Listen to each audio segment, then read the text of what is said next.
안녕하세요. 행정심판연구소입니다. 오늘은 음주운전 사건이 발생했을 때 이후 어떤 절차로 진행되는지, 그리고 저희 행정심판연구소가 어떤 도움을 드릴 수 있는지를 말씀드려 보겠습니다.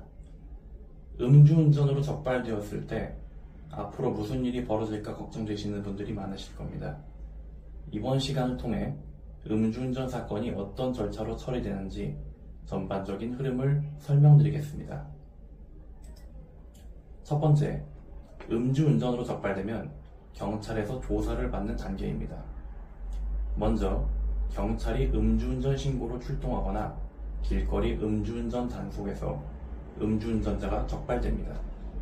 경찰이 혈중 알코올 농도 측정을 하여 법에서 정한 기준 수치, 예를 들면 0.03%, 0.08%를 초과하게 되면 면허 정지 혹은 취소에 해당됩니다. 현장에서 혈중 알코올 농도 측정 후 영수증처럼 챙긴 고지서를 받고 귀가하게 됩니다. 이후 통상 1주 내지 2주 안에 관할 경찰서에서 전화가 와서 정식 조사 날짜를 통보받습니다. 이때 주의할 점은 최초 적발 당시 진술이 기록된 최초 정황 진술 보고서가 이미 경찰서에 존재한다는 것입니다. 여기에는 음주운전자의 혈색, 걸음걸이, 장소와 알코올 종류, 출발지에서 도착지까지 다양한 정보가 들어있습니다. 경찰 조사 전에 본인이 당시 어떤 진술을 했는지 기억을 더듬어 보시고 진술이 일관되도록 유의하셔야 합니다. 처음의 말과 경찰서 출석 후의 조사 내용이 달라지면 운전자에게 불리하기 때문입니다. 경찰 조사 일정은 조율할 수 있으며 사정이 있으면 주말 조사도 가능합니다. 경찰 조사는 특별한 문제가 없으면 한 번에 진행되고 1시간 이내로 끝이 납니다. 두 번째 단계, 경찰 수사가 종결되면 검찰 송치 단계로 넘어갑니다. 조사가 끝나면 경찰은 사건을 검찰로 송치합니다. 검찰은 경찰 기록을 검토하고 처분을 내리게 되며 보통은 재조사 없이 경찰 기록만으로 결정됩니다. 다만 쟁점이 있는 사건, 예를 들면 음주운전 인정 여부 등의 사건은 보완 수사를 지시하거나 피의자를 다시 부르는 경우도 있습니다. 검찰의 처분은 보통 며칠 내지 일주일 내내 이루어지고 크게 두 가지로 나뉩니다.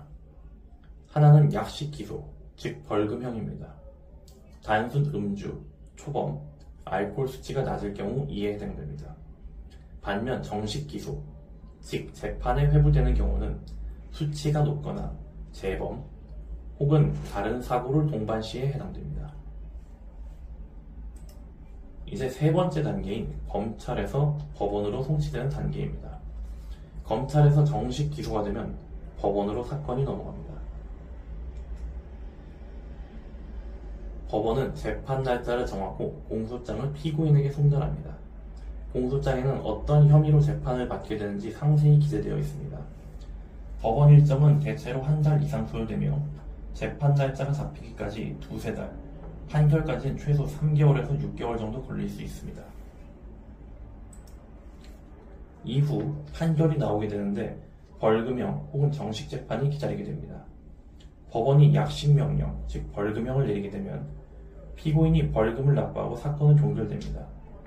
다만 벌금이 과도하다고 생각되면 일주일 이내에 정식 재판 청구가 가능해집니다. 정식 재판 단계로 넘어가게 되면 판사 앞에서 직접 해명하고 판결을 받는 절차를 밟게 되며 이 역시 시간과 노력이 많이 들어갑니다.